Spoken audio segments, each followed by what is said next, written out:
واقعہ کربلا آخر کیوں پیش آیا تھا؟ یزید نے امام علی مقام کو کس وجہ سے قتل کروایا اور امام علی مقام نے یزید کے خلاف جنگ کیوں کی؟ دنیا کی یہ عظیم الشان حق اور باطل کی جنگ کس جگہ پر ہوئی؟ دوستو، ان تمام تر سوالات کے جوابات آج کی اس ویڈیو میں ہم آپ کو دیں گے۔ بسم اللہ الرحمن الرحیم۔ السلام علیکم ورحمۃ اللہ وبرکاتہ۔ پیارے دوستو، حضرت مسلم بن عقیل کا خط ملتے ہی امام علی مقام امام حسین علیہ السلام نے کوفہ جانے کا ارادہ فرمایا۔ سفر سے پہلے امام حسین علیہ السلام نے اہل مکہ سے فرمایا کہ میں خود خواہی اور سیر و تفریح کے لیے مدینہ سے نہیں نکلا ہوں، اور نہ ہی میرے سفر کا مقصد فساد اور ظلم ہے، بلکہ میں اپنے نانا محمد صلی اللہ علیہ وسلم کی امت کی اصلاح کے لیے نکلا ہوں۔ میں لوگوں کو برائی سے روکنے اور نیکی کا حکم دینے کا ارادہ رکھتا ہوں۔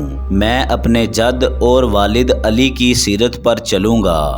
پیارے دوستو، جس وقت امام حسین علیہ السلام کوفہ کے لیے نکلنے لگے تو محمد بن حنفیہ، ابن عمر اور ابن عباس جیسے صحابہ کرام نے آپ علیہ السلام کو کوفہ جانے سے روکا، تو آپ علیہ السلام نے فرمایا کہ میں یہ جانتا ہوں کہ میں قتل کر دیا جاؤں گا، اور خدا کی قسم میں اس روز کو بھی جانتا ہوں جب میرا قتل ہوگا، اور اپنے قاتل اور دفن ہونے کی جگہ کو بھی جانتا ہوں۔ اللہ تبارک و تعالی مجھے دشمنوں کے ظلم و ستم سے مقابلہ کرتے ہوئے مقتول اور شہید دیکھنا چاہتا ہے، اور جو کوئی میرے اس قافلے میں شامل ہوگا وہ کامیاب ہو جائے گا۔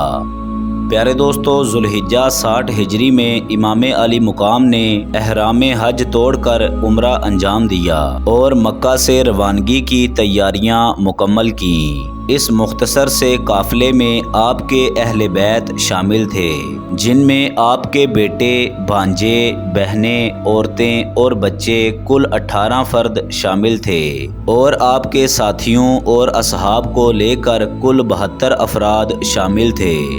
پیارے دوستو، مکہ سے کربلا کا فاصلہ تقریباً 1700 کلومیٹر ہے۔ اس زمانے میں یہ فاصلہ ایک مشکل ترین اور تکلیف دہ راستہ تھا، جس پر جگہ جگہ بنجر راستے، تپتے صحرا اور بیابان تھے۔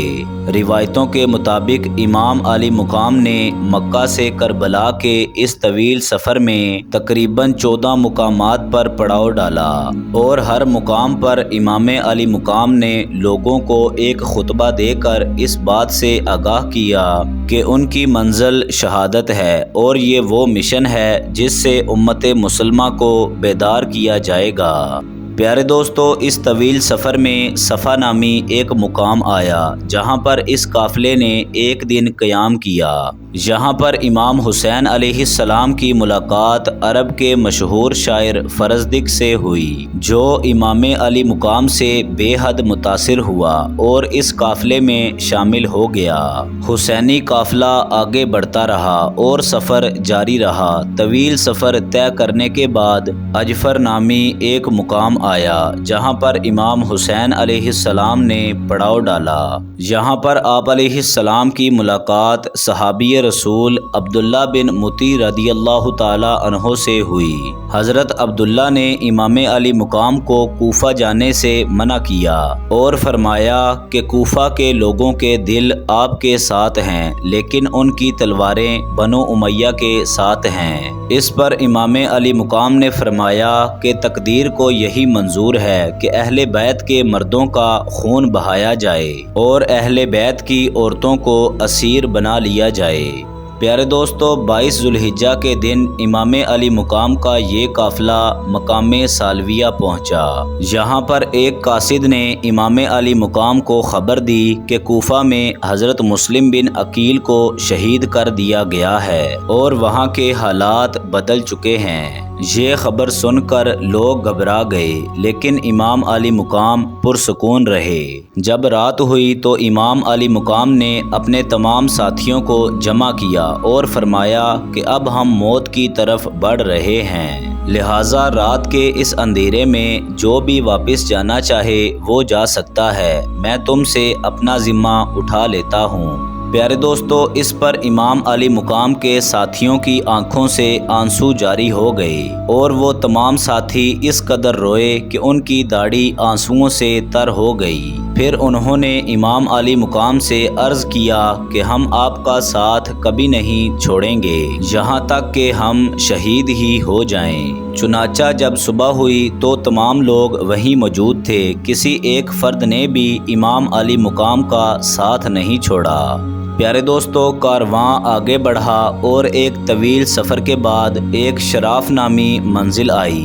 یہاں پر ایک تالاب موجود تھا، لہٰذا قافلہ والوں کو امام علی مقام نے یہ حکم دیا کہ پانی پی لو اور اپنے ساتھ مشکوں میں بھر لو۔ لہٰذا لوگوں نے خوب سیراب ہو کر پانی پیا اور پانی کا ذخیرہ کر لیا اور کچھ دیر آرام کرنے کے بعد قافلہ آگے بڑھا۔ روایتوں سے پتہ چلتا ہے کہ لوگوں کو اس مقام کے بعد کربلا تک پانی میسر نہ ہوا۔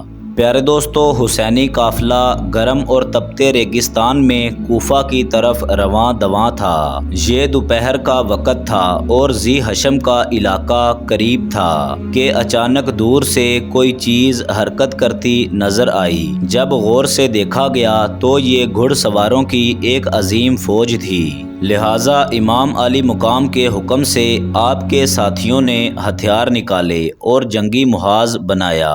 یہ دراصل 1000 لوگوں پر مشتمل ایک فوج تھی جسے ابن زیاد نے بھیجا تھا۔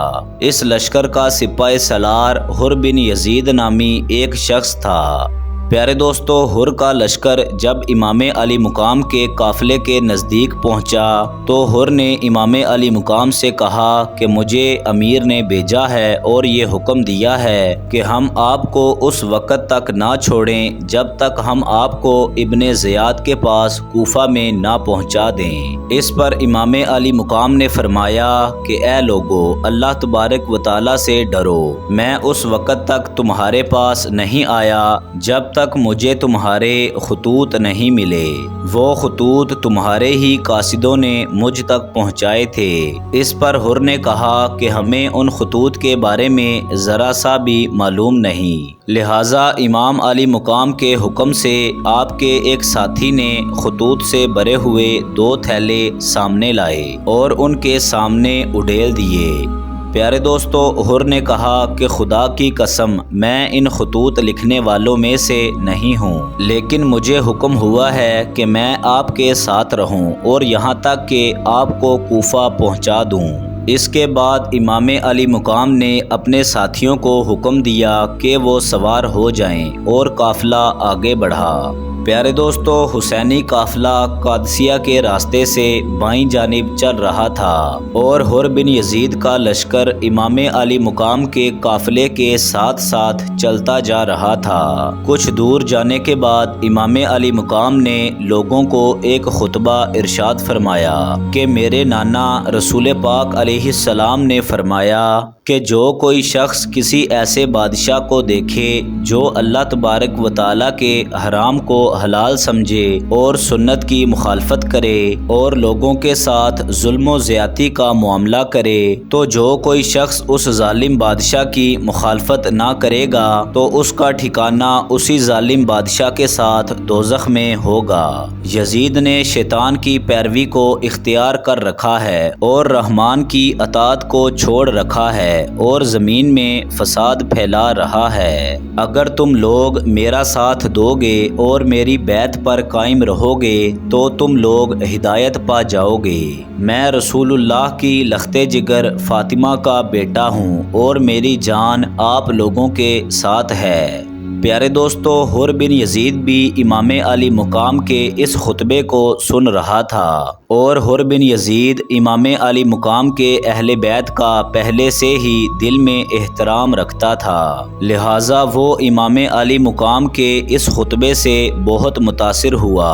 بہرحال قافلہ حسینی آگے روانہ ہوا اور نینوا کے قریب ایک تپتا ہوا سرزمین دکھائی دیا۔ یہ 2 محرم الحرام کا دن تھا۔ یہاں پر عمر بن سعد کا ایک لشکر کھڑا دکھائی دیا۔